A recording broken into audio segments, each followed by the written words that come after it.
Саламатсызбы? Региондо Абалким автордук программасы. Өлкөбүздө баягы эле жогорку кызматтагы чиновниктер байыгандан байып, катардагы жарандардын жашоосу өзү менен өзү болуп турган чак.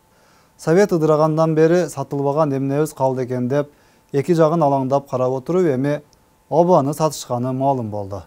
Оба кадимки сиз менен биз жутуп жаткан Кыргыз жергесиндеги оба. Сатамын деген адамга сатылуучу нерсе дагы табыла берет тура. Сатса сатсын, бирок ошол сатылган кыргыз абасынын акчасы дагы сол чөнтөктөргө кетип, Кыргызстандын бюджетинде дээрлик 1 тыйында пайдасын тийгизбегени кишинин кыжырын келтирет. Абаны кантип сатты болду экен деп таң калып жатсаңыз керек. Бул кадимки эле байланыш жыштыгынын соодасы. Өзүңүз жакшы билгендей, уюлдук байланыш, телерадио байланыштарынын баары дал ушул жыштык иретинде сатылат. Бул ишке кимдин тиешеси бар экен деп көп кыжалат болуунун кажети жок. Жогорку кеңеште көтөрүлгөн маселеге караганда, кыргыз абасын кыргыз элине пайдасыз кылып, бирок миллиондогон пайдаларды көргөн болушу мүмкүн делген адамдардын сап башында азыркы өкмөт башчысынын аты аталууда. Бирок ал киши албетте өзүн толук бойдон күнөөсүз экенин айтып чыкты. Эми ошондо жалпы эсеби ушул жыштыктан бюджет дээрлик, мына мен адистердин, эксперттердин, мурда иштеп кеткен, азыр иштеп аткандардын эсебинде 5 миллиард сомго зыян тартып атат. 5 миллиард сом бюджетке түшпөй атат. Премьер-министрдин уруксаты жок, бул болбойт. Ким күнөөлүү болсо ошол жоопко тартылсын. Мен бүгүн айта алам, менин күнөөм жок ал жерде. Адилеттүүлүк тууралуу канча жолу, кайсыл жерде, кандай ыйыгай болбосун канча ирет айтылганы менен, бул түшүнүк кыргыз бийлиги үчүн жөн гана катардагы элди алаксытуучу, протоколдук мүнөздөгү гана сөздөргө айланып калганы өкүндүрөт да. Канчалаган миллиондогон акчаларды уурдады, пара алды делип соттолгондор, мамлекетке чыккынчылык кылганы далилденип камакка алынгандар да абактан бошоп чыгышты. Бирок ушул күнгө чейин миңдеген, миллиондогон колдоочу элинин атынан суранып жаткан Камчыбек Ташиевдин суранычы такыр эле аткарылбай турганы кандай? Садыр Жапаровду кое бериңиз, ырайым бериңиз деп президентке канча жолу кайрылганын билесиз. Бирок Жапаровго эркиндик берилбей жатат.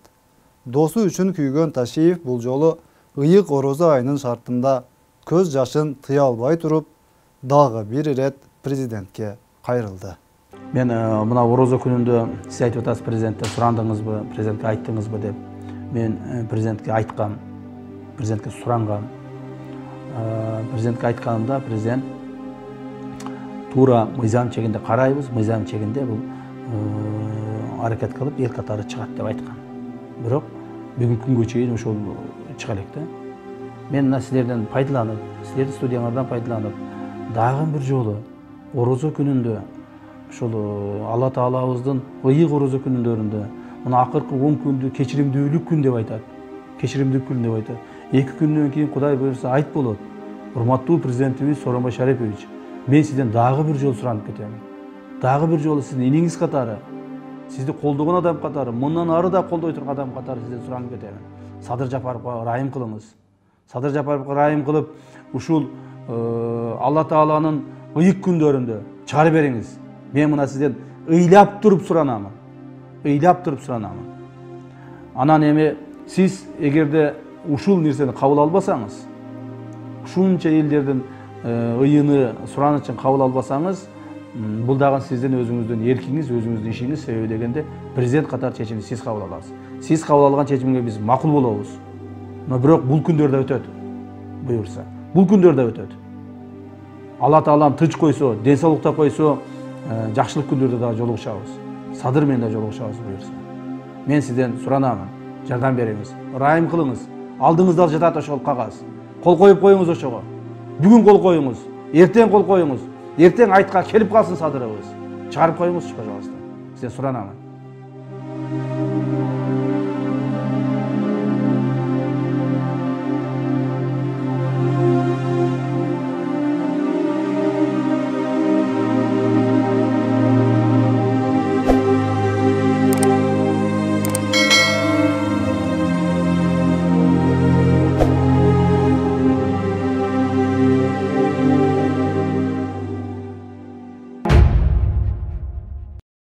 Туура, бул күндөрдө өтөт.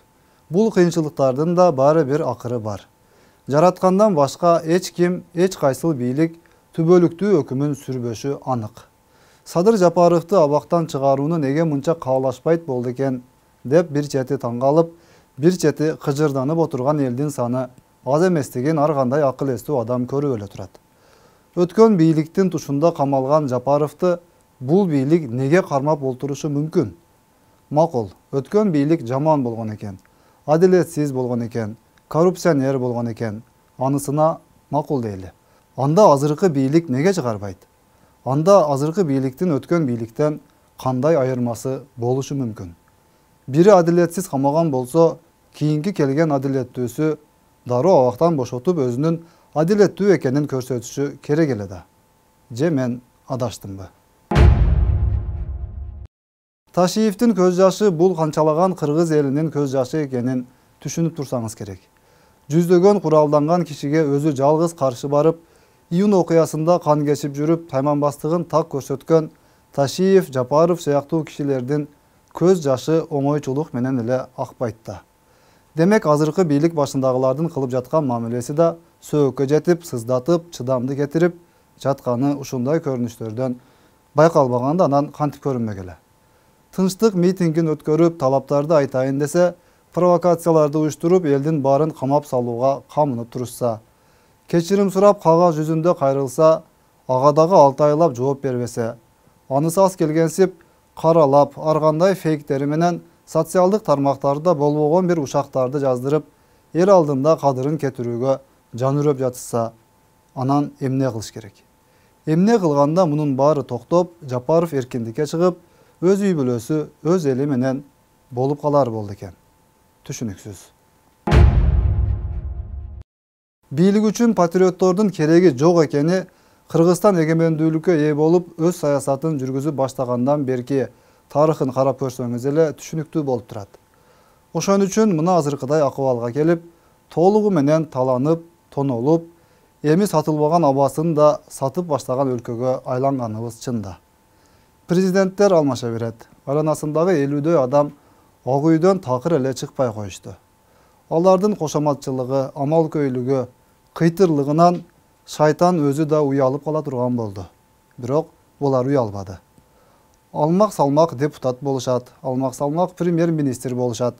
Анан арада нары-бери революция жасай коюшат.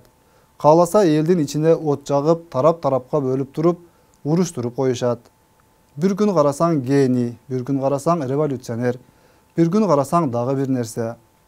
Анысы аз келгенсип өздөрүнө өздөрү ат коюп алышкан. Бири бир нерсенин атасы, бири бир нерсенин апасы, бири танка, бири БТР, дагы бири бир нерселер. Бул топтон кыргыз эли кутулбас болду. Же булар саясаттагы сасык кылыктарынан чарчабады, же биз эл ушуларга алдангандан чарчабадык. Өлкөбүз болсо патриотторго күн сайын муктаж, күн сайын мекенчил уул кыздарына суусагандан суусап баратат. Көзүбүздү ачалы, мекендештер. Мамлекет баарыбызга керек. Саламатта калыңыз.